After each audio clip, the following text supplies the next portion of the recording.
Graças a Deus, mais um motivo de nós estarmos aqui e muito alegre, né?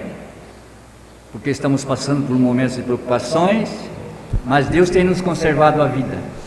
E outro momento de alegria, porque hoje é o dia que nós vamos participar da ceia do Senhor, né? Para todos nós isso é um motivo de festa, porque podemos ver o amor de Deus derramado sobre todos nós. E por isso nós, com certeza, todos nós devemos estar muito alegres. Isaías capítulo 6, os primeiros 3 versículos nos diz assim: No ano em que morreu o rei Uzias, eu vi ao Senhor assentado sobre um alto e sublime trono, e o seu séquito enchia o templo. Os serafins estavam acima dele, cada um tinha 6 asas, com 2 cobria o rosto, e com 2 cobria os pés, e com 2 voava. E clamava uns para os outros, dizendo: Santo, Santo, Santo é o Senhor dos exércitos. Toda a terra está cheia da sua glória. Toda a terra está cheia de alegria, porque nós temos um Deus que é santo, e nós estamos na sua presença para adorá-lo nesta manhã e com muita alegria. Vamos cantar esse canto tão conhecido de todos nós: Santo, Santo, Santo. Santo,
bastante reverência, vamos nos colocar em pé na presença desse Deus que é santo e vamos orar nesse momento. Querido Deus e Pai, nós mais uma vez estamos diante da Tua santidade e podemos, ó Deus, desfrutar desse momento, porque sabemos, ó Deus, que Tu estás presente conosco nesta hora. Nós podemos, ó Deus, contemplar a Tua grandeza e a Tua santidade. Podemos também contemplar o Teu grande amor, o Consolador, que está presente conosco em todos os momentos da nossa vida. Nós queremos nesse momento, ó Deus, Te adorá-lo, porque Tu és o único Deus santo e merecedor de toda a honra e de toda a adoração. Fique, ó Deus, com cada um que aqui está. Que nossos corações, ó Deus, estejam assim na Tua presença e que nós, ó Deus, podemos Te adorar na beleza da Tua santidade. E é no nome precioso de Jesus que nós oramos. Amém. Podeis assentar. Eu convido os irmãos a abrir as Bíblias no livro de Salmos, capítulo 12, e acompanhar a leitura que eu estarei fazendo. Salmos, capítulo 12.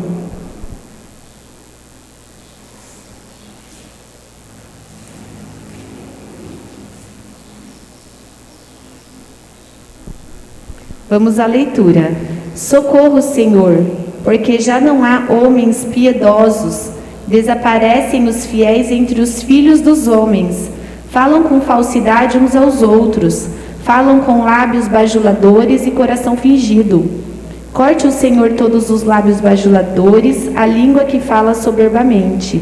Pois dizem, com a língua prevaleceremos, os lábios são nossos. Quem é o Senhor sobre nós? Por causa da opressão dos pobres e do gemido dos necessitados, eu me levantarei agora, diz o Senhor, e porei a salvo a quem por isso suspira. As palavras do Senhor são palavras puras, prata refinada em cadinho de barro, depurada 7 vezes. Sim, Senhor, Tu nos guardarás, desta geração nos livrarás para sempre, pois por todos os lugares andam os perversos, quando entre os filhos dos homens a vileza é exaltada. Amém.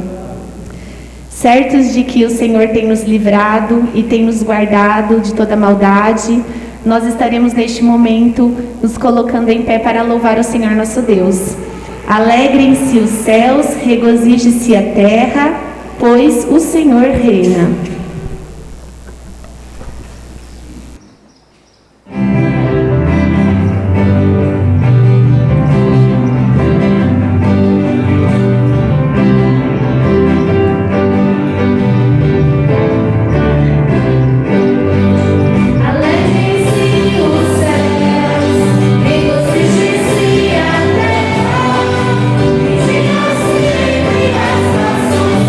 Senhor,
também é o nosso Deus que é maior, que não há melhor, que é tão grande e que tudo criou para a sua honra, para a sua glória. E é isso que nós estaremos cantando agora.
E nós estaremos nos lembrando desse ato através deste cântico e também no momento da ceia.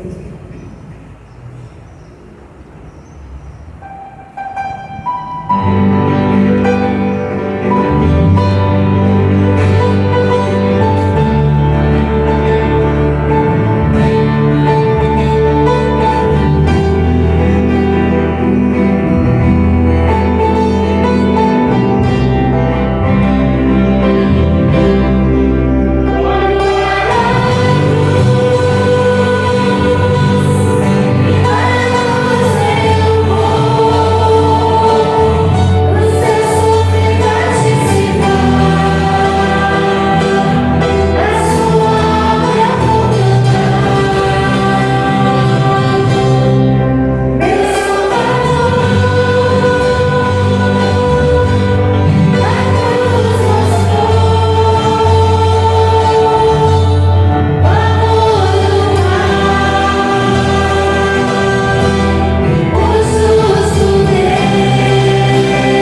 Coloca um pouquinho para nós essa última estrofe, por favor.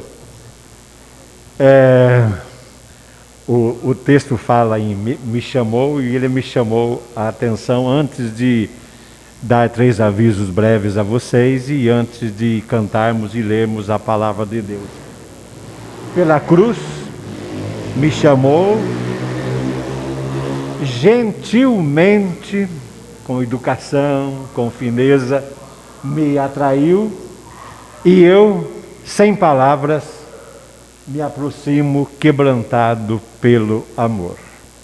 Deus nos chamou gentilmente, nos atraiu gentilmente e nos deu recursos para que possamos alimentar essa atração que nos veio dele e da qual nós vamos falar também um pouquinho nessa manhã. E como meio não de atração, mas de expressão de fé, nós temos a igreja. E a igreja, no momento, com suas limitações pandêmicas, né? Então estou querendo lembrar os irmãos, primeiro, que começou hoje um momento breve de oração que antecede o culto e vai continuar todos os domingos, 15 para as 10, né, Daniel? Daniel está coordenando isso. 15 para as 10, termina às 10, a gente sobe, o João executa o prelúdio com os meninos aí e nós damos sequência ao culto. Então, domingo que vem, continua a nossa reunião. E hoje também, depois do culto, começa um ensaio breve de parte dos irmãos que participam do coral, porque nem todos vão poder participar. E como eu disse, é um ensaio breve, preparando-nos para a celebração de Natal, que será dia 19, porque dia 26 ou 27 já é outra semana, a semana de finalização do ano, né? Então os irmãos não se dispersem, fiquem aqui, é um ensaio de 15, no máximo 20 minutos, depois domingo que vem continua. E a terceira orientação que eu dou é sobre a consulta que o Conselho acabou de fazer sobre a opinião dos irmãos do culto neste horário ou às 19 horas. Nós não estamos anunciando o resultado ainda, porque é o Conselho que vai fazer isso, mas pelo que eu vi, nosso culto vai continuar às 10 horas, né? Vamos ter que trabalhar muito e compreender muito os irmãos que, por razões plausíveis, né, não poderão estar presentes às 19 horas, especialmente os enfermos, estão todos anotados lá. São 3, já falei dos 3, né? Então vamos cantar, preparando-nos para a leitura e para a meditação da palavra de Deus.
Ler a palavra de Deus no Evangelho segundo São João, capítulo 3.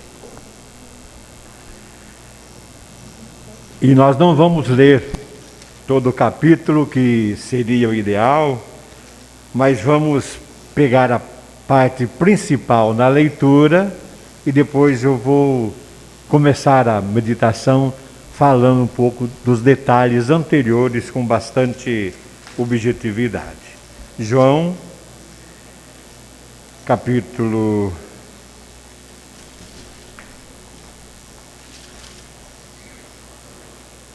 espera um pouquinho só. Capítulo 4, perdão. João capítulo 4, versos 19 ao 30. Depois leremos mais 2 versículos.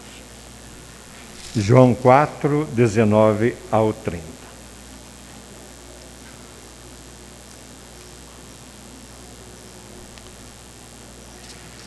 Senhor, disse-lhe a mulher, vejo que és profeta. Nossos pais adoraram neste monte, e vós, entretanto, dizeis que em Jerusalém é o lugar onde se deve adorar. Disse-lhe Jesus, mulher, podes crer-me que a hora vem, quando nem neste monte, nem em Jerusalém adorareis o Pai. Vós adorais o que não conheceis, nós adoramos o que conhecemos, porque a salvação vem dos judeus. Mas vem a hora, e já chegou, em que os verdadeiros adoradores adorarão o Pai em espírito e em verdade, porque são estes que o Pai procura para seus adoradores. Deus é espírito, e importa que os seus adoradores o adorem em espírito e em verdade. Eu sei, respondeu a mulher, que há de vir o Messias, chamado Cristo. Quando ele vier, nos anunciará todas as coisas. Disse-lhe Jesus, eu o sou, eu que falo contigo. Neste ponto, chegaram os seus discípulos e se admiraram de que estivesse falando com uma mulher. Todavia, nenhum lhe disse que perguntas ou por que falas com ela. Quanto a mulher deixou o seu cântaro, foi à cidade e disse àqueles homens, vinde comigo e vede um homem que me disse tudo quanto tenho feito. Será este, porventura, o Cristo? Saíram, pois, da cidade e vieram ter com ele. 39, 40 e 41. Muitos samaritanos daquela cidade creram nele, em virtude do testemunho da mulher que anunciara, ele me disse tudo quanto tenho feito. Vindo, pois, os samaritanos ter com Jesus, pediam-lhe que permanecesse com eles, e ficou ali 2 dias. Muitos outros creram nele por causa da sua palavra. Amém.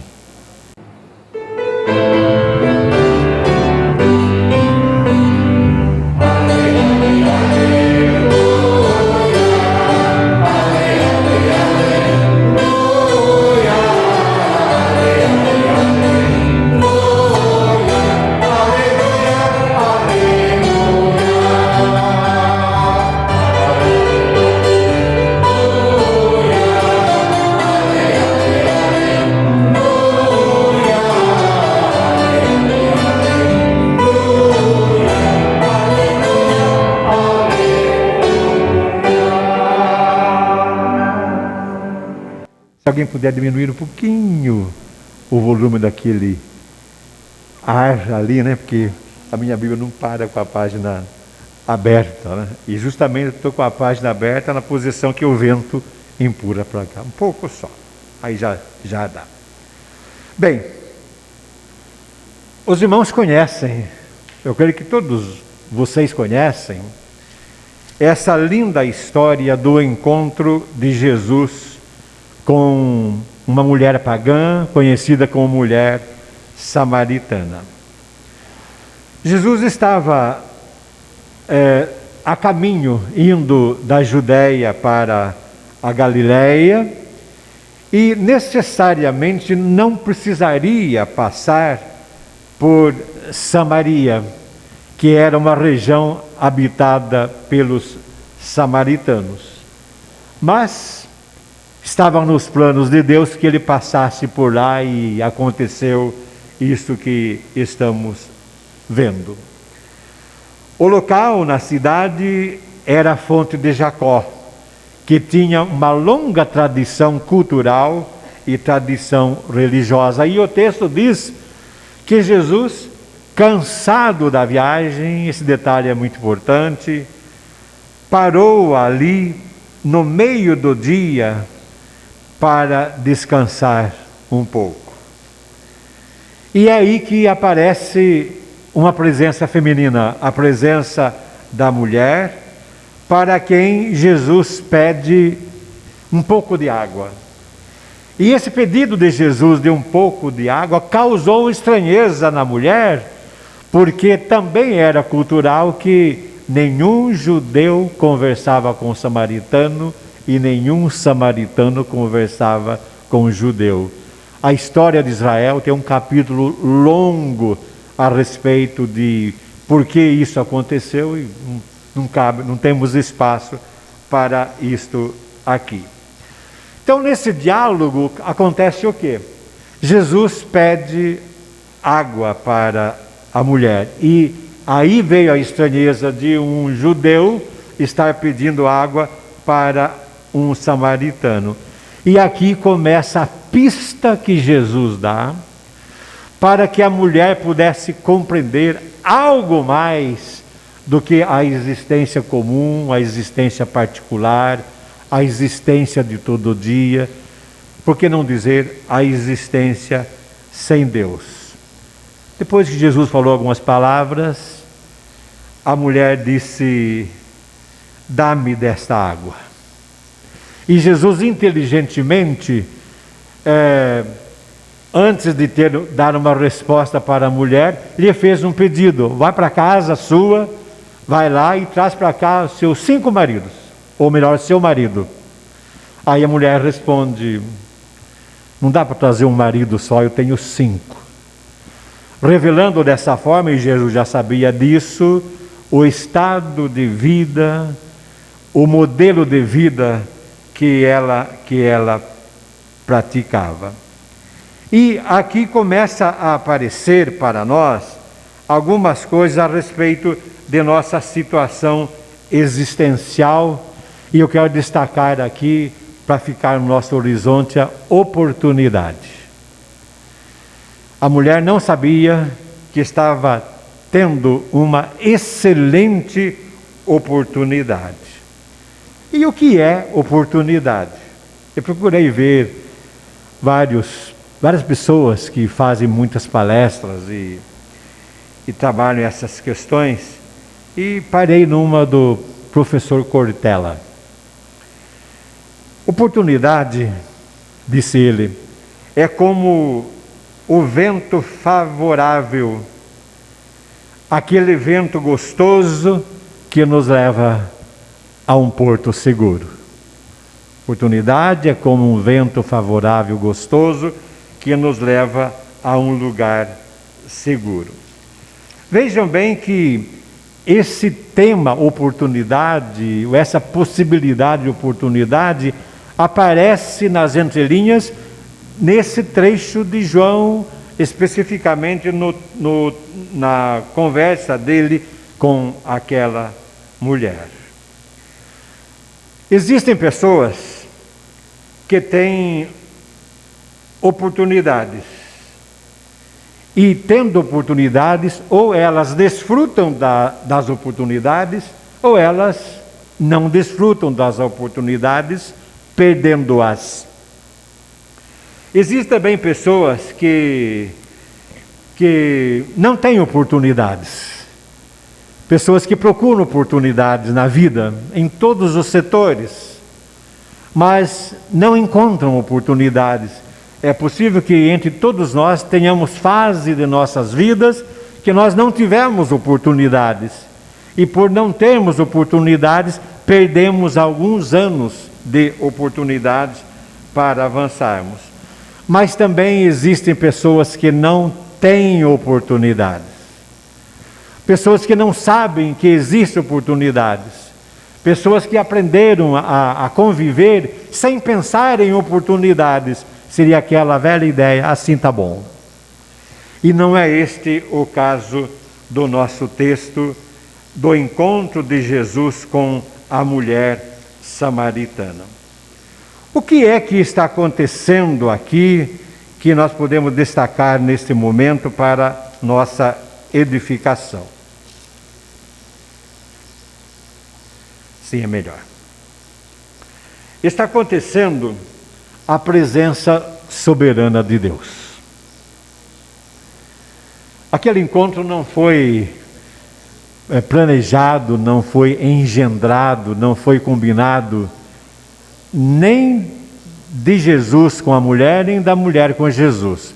De Jesus, sim, na sua soberania, sabia que teria um encontro maravilhoso com a mulher, mas a mulher jamais imaginava que aquele homem com quem ela estava conversando era o Messias, o Cristo de quem ela já ouvira falar.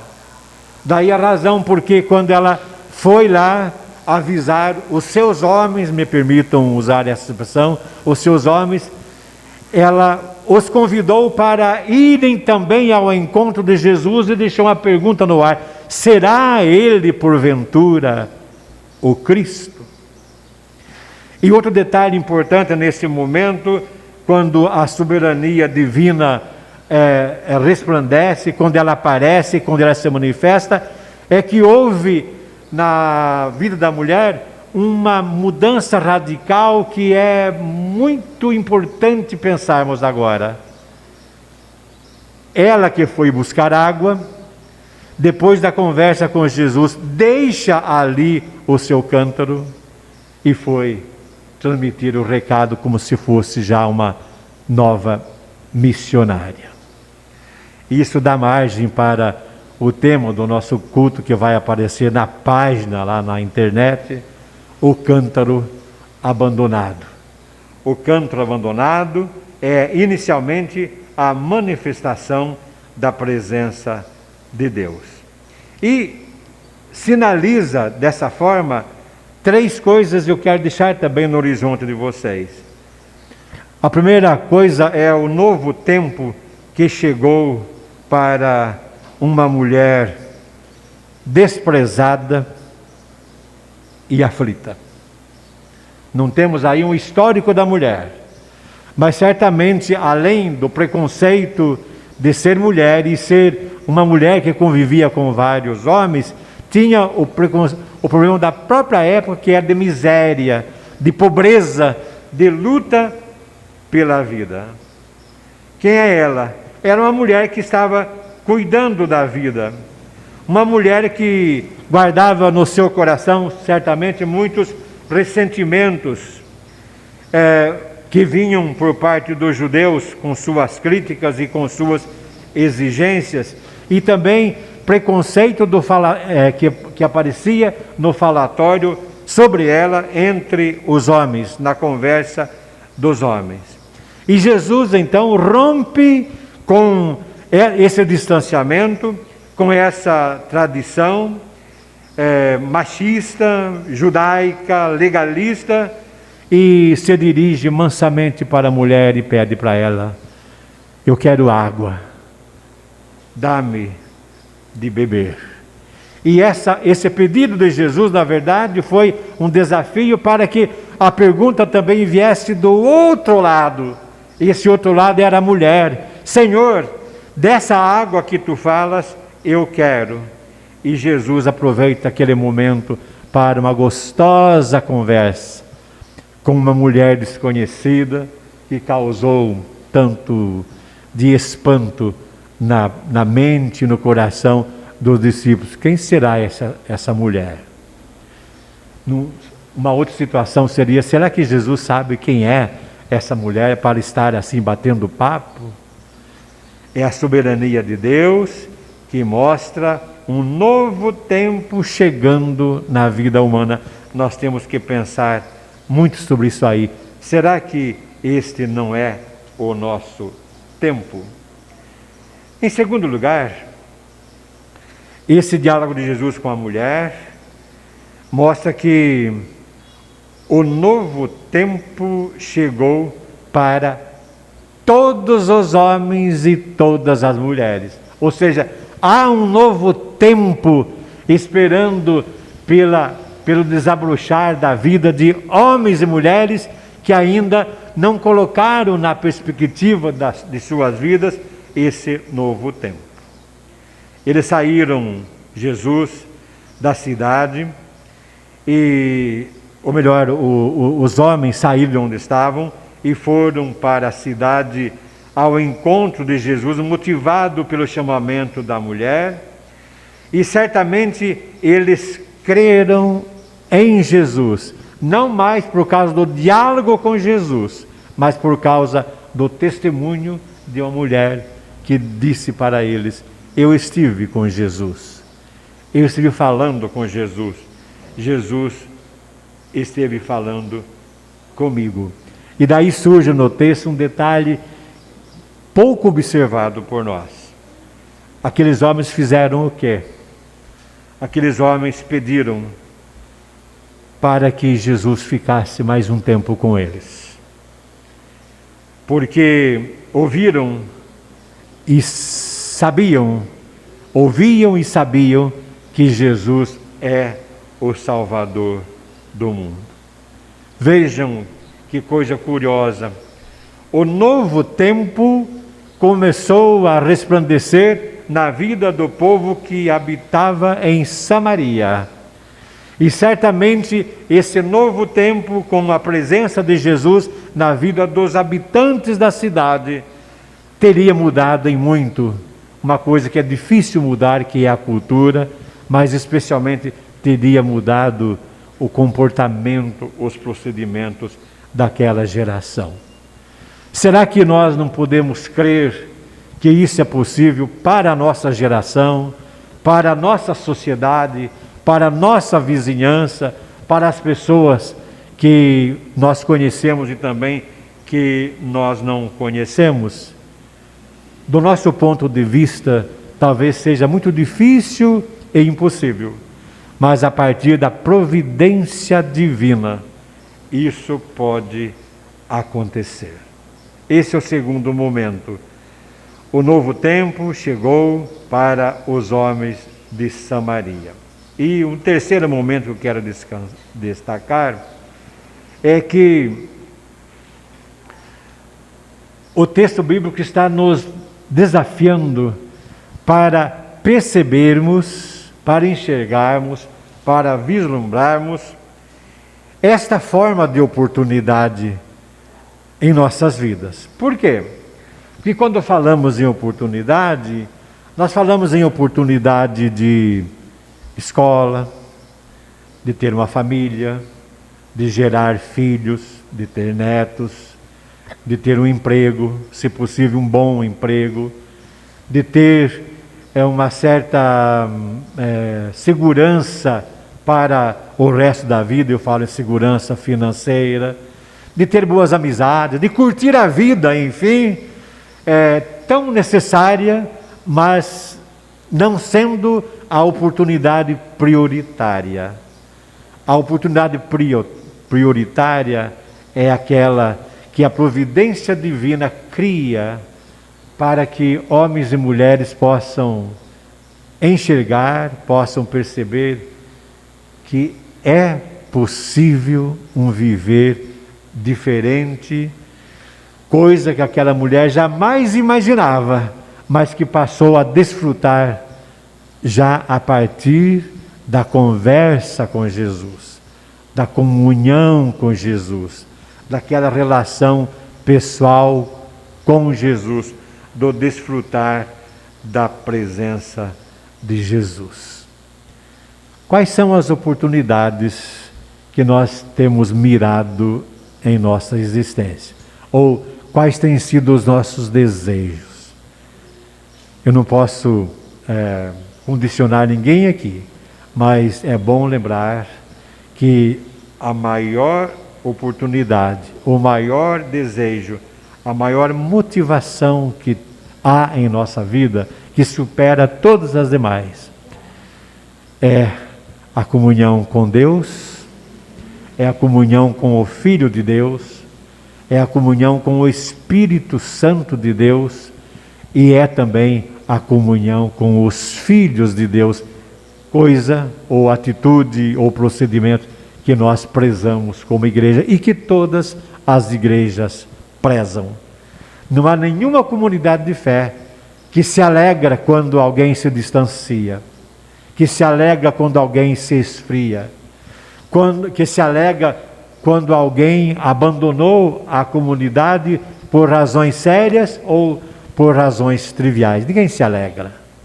É como se nós nos alegrássemos com um filho ou com uma filha que chegaria um dia para nós dizendo assim: tchau, eu estou indo embora. É o filho pródigo, vou viver outra vida, vou viver diferente. Já cansei desse lenga-lenga do dia a dia com vocês. O filho pródigo pagou caro. E todos aqueles que não valorizam a oportunidade que Deus concede a nós de uma convivência comunitária, onde Deus está presente, Cristo está presente, o Espírito Santo está presente, um estilo de vida digna está presente, é assim que é este o nosso caminho. Então, que Deus nos abençoe grandemente, irmãos e irmãs, para que nós possamos cultivar, alimentar e testemunhar isso que a mulher testemunhou, levando os seus homens também para a presença de Jesus. Que assim seja, agora e para sempre. Amém. Nós vamos cantar, e este cântico de uma estrofe só já é a nossa preparação para a celebração da ceia do Senhor. Os irmãos já vão se preparando aí, tirando o lacre, porque nós queremos comer o pão e beber o cálice todos ao mesmo tempo, pois temos os dois elementos em mãos. Vamos cantar.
Celebração da ceia do Senhor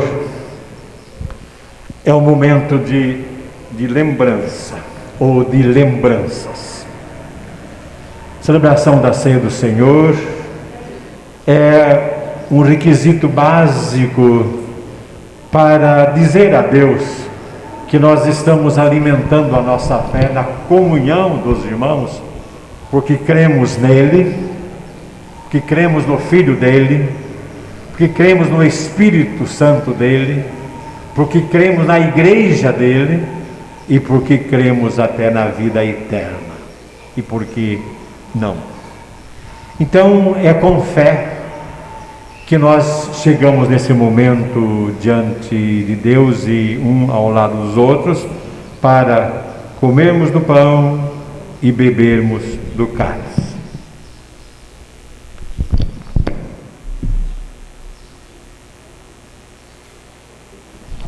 Jesus, tomando o pão, o partiu.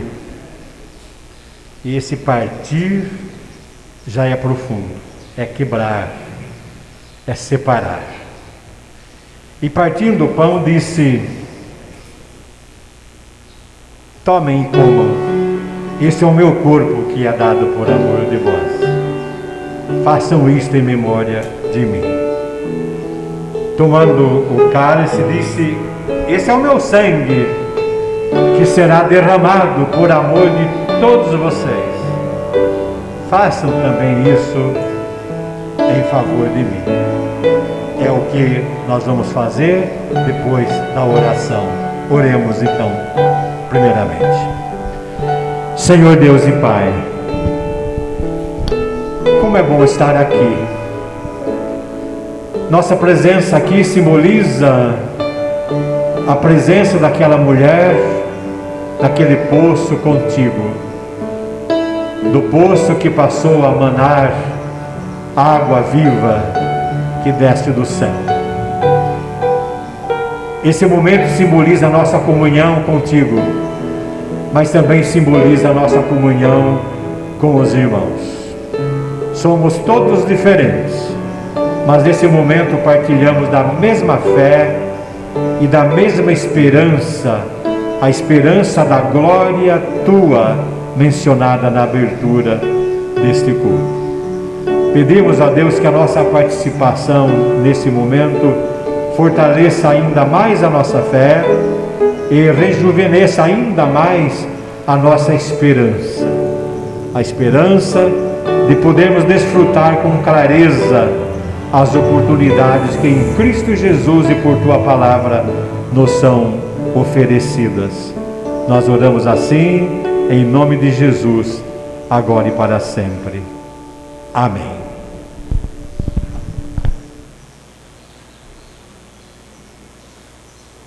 Pegue o pão.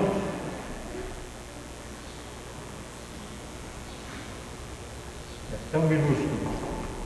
Comamos do pão, todos nós.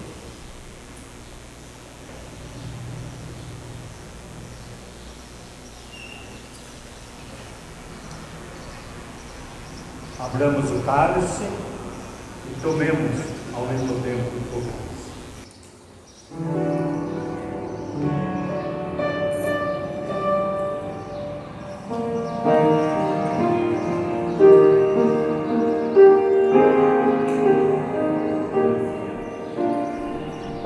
Vamos ficar de pé?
E que a graça de nosso Senhor e Salvador Jesus Cristo, e que o amor de Deus do nosso querido Pai, e que as bênçãos e as consolações do Espírito Santo continue com todos nós e com todo o povo de Deus, hoje e para todos sempre.